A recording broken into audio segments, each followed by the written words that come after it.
Hi sir, hi అండి. మీ పేరు? నా పేరు శ్రీహరి అండి. సో రాధే గ్రూప్స్ గురించి మాకేమన్నా చెప్తారా? అండి, మనం ఆల్రెడీ రాధే గ్రూప్ అని 2013 నుంచి ప్రొఫైల్లో ఉన్నాం. ప్రీవియస్ 2 ప్రాజెక్ట్స్ కంప్లీట్ చేసాం. లైక్ రాధే శాన్సీ అని, రాధే రాగా అని. This is third project like Radhe sky. 2 projects villas projects complete చేసాం. థర్డ్ ప్రాజెక్ట్ అపార్ట్మెంట్స్కి వచ్చాం. ఈ ఏరియా లొకేషన్ వచ్చేసి మన తెల్లాపూర్లో ఫస్ట్ ప్రీవియస్ ప్రాజెక్ట్. ఇప్పుడు ఆన్ గోయింగ్ ప్రాజెక్ట్స్ వచ్చేసి కొల్లూరు వెల్మెల లొకేషన్స్లో ఉన్నాయి. అండ్ ఇంకో సెకండ్ ప్రాజెక్ట్ వచ్చేసి మనది రాధే రాగా అని 28 acres 292 విల్లాస్. మన దాంట్లో ఒక ప్రైవేట్ బ్యాక్యార్డ్ గార్డెన్ ఇస్తాం. ప్రతి ప్రాజెక్ట్లో villa to villa back set backs ఉంటాయి. మన దాంట్లో ప్రైవేట్ బ్యాక్యార్డ్ కాన్సెప్ట్ ఉంటుంది. అంటే ప్రతి villa back side 17 feet of the backyard concept ఇస్తాం. అలానే అపార్ట్మెంట్స్ కూడా కొత్తగా స్టార్ట్ చేసాం. అందులో ఎలా ఉంటుందంటే like totally 10 acres of the project. 10 acresలో 7 towers plan చేసాం. ప్రతి టవర్లో మనం డబల్ స్టిల్ట్ హైట్ క్రియేట్ చేసాం.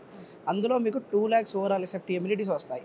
అంటే ప్రతి గ్రౌండ్ ఫ్లోర్లో మీకు 1,50,000 ఆఫ్ ఎస్ఎఫ్టీ ఎమ్యూనిటీస్ ప్రొవైడ్ చేస్తున్నాం. Stilt height, double stilt height ఉంటుంది. సార్, ఎందుకు రాధే అంత స్పెషల్? రాధే అనేది మార్కెట్లో కొత్త కాన్సెప్ట్ క్రియేట్ చేస్తున్నాం. ప్రతిసారి ఒక యూనిక్నెస్తో వస్తున్నాం. విల్లాస్లో బ్యాక్యార్డ్ కాన్సెప్ట్ తోటి అదొక యూనిక్. ఇప్పటివరకు ఏ ప్రాజెక్ట్లో as per like Kerala and అపార్ట్మెంట్స్లో కూడా మేజర్గా ఎవరైనా ఇవ్వాల్సింది like outdoor games or amenities any specifications.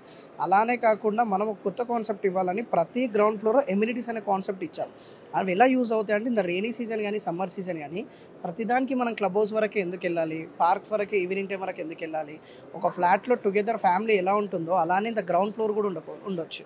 అందులో మనం కోవాకింగ్ స్పేస్ అని మెన్షన్ చేస్తున్నాం. సోషల్ సిట్టింగ్ అని ఇస్తున్నాం. కిడ్స్కి play area like dance studio, art studio, play area, spoon chairs, zen gardens, outdoor gyms అనేది ఒక మల్టిపుల్ ఎమ్యూనిటీస్. ఒక ఫ్లాట్ ఎలా ఉంటుందో గ్రౌండ్ ఫ్లోర్ ఫెసిలిటీస్ కూడా ఇస్తున్నాం. ఇంకోటి క్వాలిటీ వైజ్గా వస్తే మనం మొత్తం మై వన్ కన్స్ట్రక్షన్తో కడుతున్నాం. అల్యూమినియం షటరింగ్స్, టాప్ మోస్ట్ ఆర్కిటెక్చర్తో ప్లాన్స్ తీసుకున్నాం.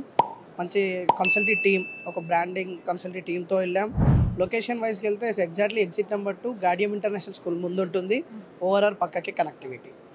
సో ఇంకా ప్రీమియర్ లొకేషన్స్లో ఎక్కడెక్కడ ఉన్నాయి సార్? ఇంకా మనకి తెల్లాపూర్ ఫస్ట్ ప్రాజెక్ట్ మనం తెల్లాపూరే చేసాం. సెకండ్ అండ్ కొల్లూరు వెలిమెలని ఉన్నాం. ఇంకా అప్కమింగ్ తెల్లాపూర్ కోకాపేట్ ప్లానింగ్లో ఉన్నాం. సో టాప్ వచ్చేసి ఎన్ని ఫ్లోర్స్ మీది? టాప్ మాది 23 floors. My 1 construction, double stilt height, 3 basements వస్తున్నాం. సో ఇప్పుడు ప్రెసెంట్ హైదరాబాద్లో నడుస్తున్న ట్రెండ్ ఏంటి అంటే స్కై స్కాపర్స్. సో మీరు ఏమైనా ఫ్యూచర్లో ప్లాన్ చేశారా ఆర్ ఎల్స్ స్టిల్ ఎగ్జిస్టింగ్గా? ఫ్యూచర్లో ప్లాన్ అని ఏం లేదండి. కొత్త ప్రాజెక్ట్ ఇంకా అప్కమింగ్ ఇంకా అప్గ్రేడ్గా వెళ్ళాలి, ఇంకా కొత్త స్పెసిఫికేషన్స్తో రావాలి, కొత్త ఆపర్చునిటీ, కొత్త ప్లానింగ్స్తో రావాలి అనే కాన్సెప్ట్తో ఉన్నాం. సో మా బయ్యర్స్కి మీరు లోన్ అలాంటి ఫెసిలిటీస్ ఏమైనా కల్పిస్తున్నారా సార్? అన్ని బ్యాంక్స్ అవైలబుల్ ఉన్నాయి మన దగ్గర, ఇంక్లూడింగ్ టాప్ బ్యాంక్స్ కూడా. లోన్, ప్రీఎంఐ చాలా కాన్సెప్ట్తో ఉన్నాం. అదొక మిడ్ ఫ్యామిలీకి ఇప్పుడు కోకాపేట్ ఏరియాకి వెళ్ళి 2 BHK 1.5 పెట్టే బదులు ఒక 10 minutes జర్నీ కాదనుకుంటే మన రాధే స్కైలో 90 lakhsకి 2 BHK రాబోతుంది. సో మిడిల్ క్లాస్ ఫ్యామిలీకి it's very better for the projects. So thank you so much sir, మీరు రాధే గురించి ఇన్ఫర్మేషన్ ఇచ్చినందుకు. Thank you.